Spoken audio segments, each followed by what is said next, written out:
Senhor esteja convosco. Ele está no meio de nós.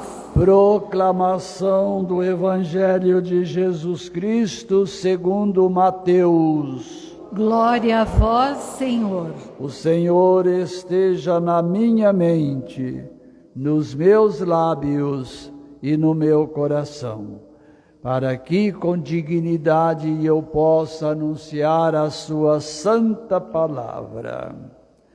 Naquele tempo, vendo Jesus as multidões, subiu ao monte e sentou-se. Os discípulos aproximaram-se e Jesus começou a ensiná-los. Bem-aventurados os pobres em espírito, porque deles é o reino dos céus. Bem-aventurados os aflitos, porque serão consolados. Bem-aventurados os mansos, porque possuirão a terra. Bem-aventurados os que têm fome e sede de justiça, porque serão saciados. Bem-aventurados os misericordiosos, porque alcançarão misericórdia. Bem-aventurados os puros de coração, porque verão a Deus. Bem-aventurados os que promovem a paz, porque serão chamados filhos de Deus.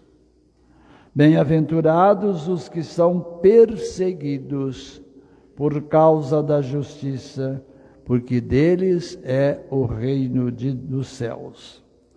Bem-aventurados sois vós, quando vos injuriarem e perseguirem, e mentindo disserem todo tipo de mal contra vós, por causa de mim. Alegrai-vos e exultai, porque será grande a vossa recompensa nos céus.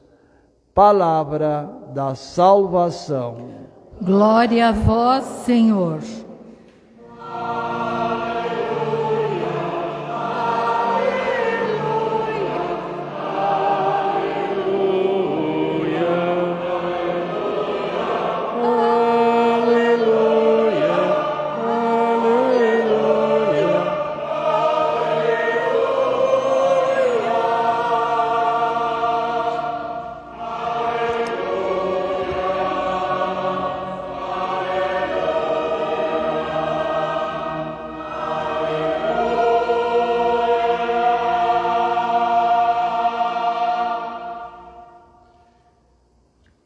Caríssimos irmãos e irmãs, hoje celebramos São Benedito, um santo que traz na sua história de vida sinais do profundo amor e da profunda intimidade com Deus. Essa noite passei em caminhada, peregrinação, com um grupo de 270 pessoas. Saímos às 10 da noite de ontem, lá de Rio Claro, em direção à nossa casa de retiros, e encerramos hoje às 8h30 da manhã. Caminhamos toda a noite, e caminhar numa peregrinação, rezávamos a meditação dos Sagrados Estigmas. Rezar e caminhar é sempre um grande desafio.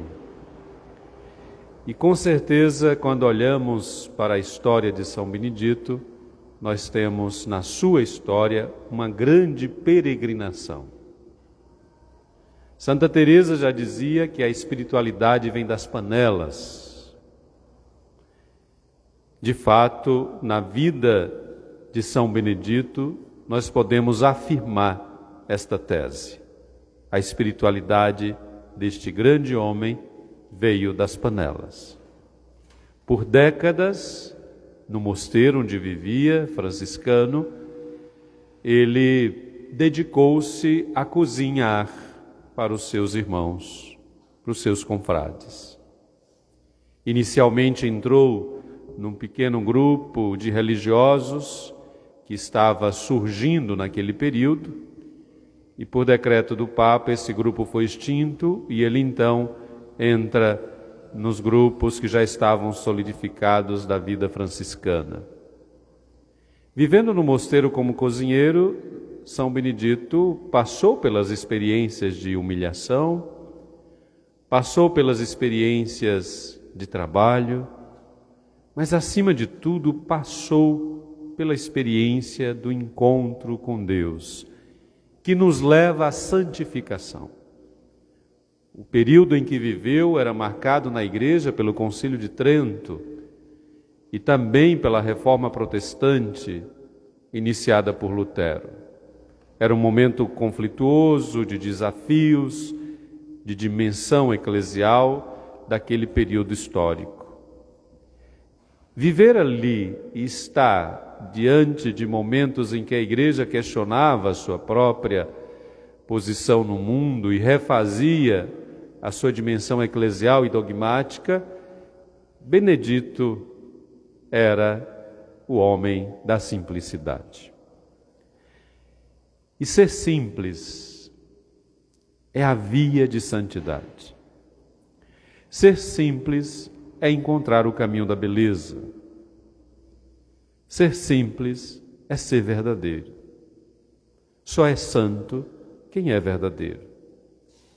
E viver a verdade significa abraçar para si mesmo a missão que lhe foi confiada. Diz a tradição que um dos milagres de São Benedito foi no dia em que houve no convento, no mosteiro, uma reunião de religiosos e ele era responsável pela cozinha, mas passou parte do tempo em adoração na capela e não foi fazer a comida. Mas foi servido, quando ele se deu conta, já tinha uma comida preparada e que já tinha sido servida. E todos elogiavam aquela refeição. Esse é considerado um dos grandes milagres da vida de São Benedito. E aqui, meus irmãos e irmãs, quando a gente celebra a vida de um santo, nós olhamos para a sua biografia, porque na biografia de um santo nós encontramos caminhos indicativos de santidade. E assim nós olhamos então para a liturgia que acabamos de ouvir, para a palavra. O Evangelho nos coloca diante de um dos textos mais bonitos da Sagrada Escritura. Nós temos aqui a cena de Jesus que sobe o monte, se assenta, aproximam ali os discípulos e uma grande multidão e Jesus começa a ensiná-los, dizendo: bem-aventurados os aflitos, porque serão consolados.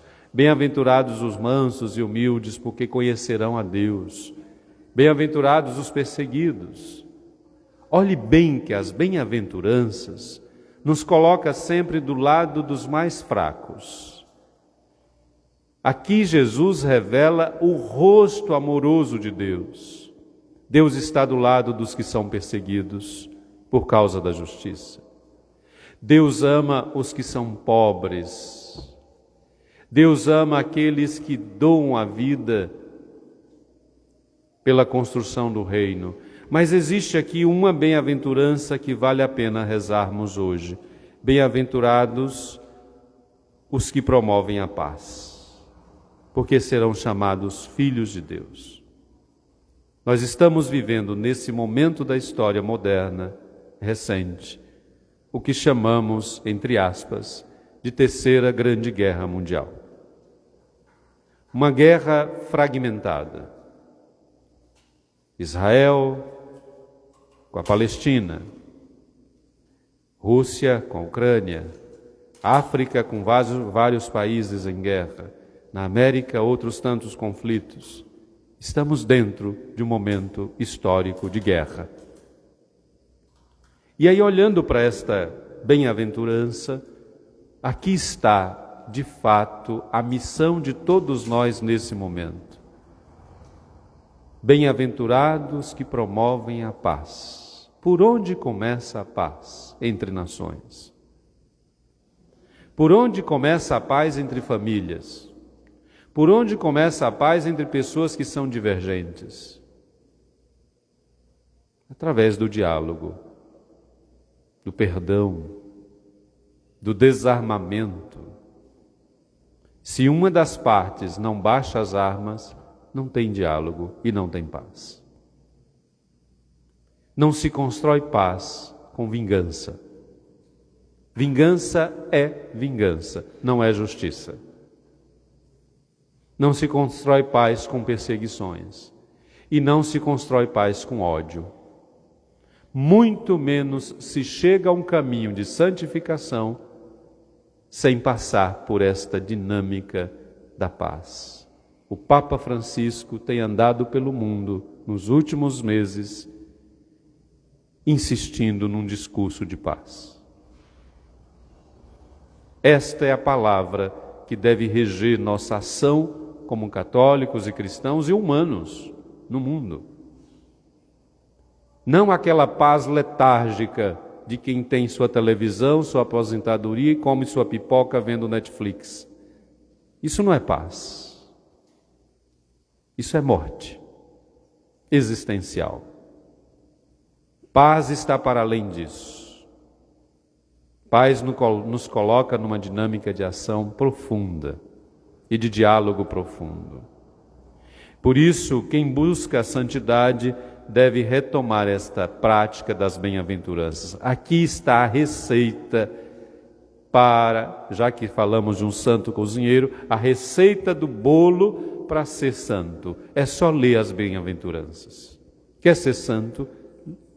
Viva essas bem-aventuranças. E lá na primeira leitura de Levítico, o Senhor diz a Moisés: diga ao povo que se torne santo. E o que é que Deus vai dizer? Não tenhas no coração ódio. Não persiga o teu próximo. Não procureis vingança. Não guarde rancor. Ame o teu próximo como a ti mesmo. Está lá em Levítico, no Primeiro Testamento. Deus dizendo a Moisés: diga ao povo que viva a santidade. Então não guarde ódio, não faça vingança, perdoe o teu próximo, ame o próximo como a ti mesmo. Não é simples viver a santidade, mas é algo extraordinário, porque só é santo quem é verdadeiramente humano. Não existe santidade sem o altíssimo grau de humanidade. Quanto mais humanos somos, mais santos nos tornamos. E ser humano é, de fato, não vingar, não odiar, não perseguir. É isso que nos torna humanos. E dentro de uma cultura de ódio, nós temos que optar pela cultura do encontro, do diálogo, ou nos mataremos a todos, no WhatsApp, no Facebook, na internet, na comunidade, na família. Quantas vezes a gente se degladeia por ideias ou ideologias e etc. Precisamos encontrar o ponto de equilíbrio. E o ponto de equilíbrio Jesus já nos deu. Busquemos viver as bem-aventuranças como bem viveu São Benedito. Que assim seja.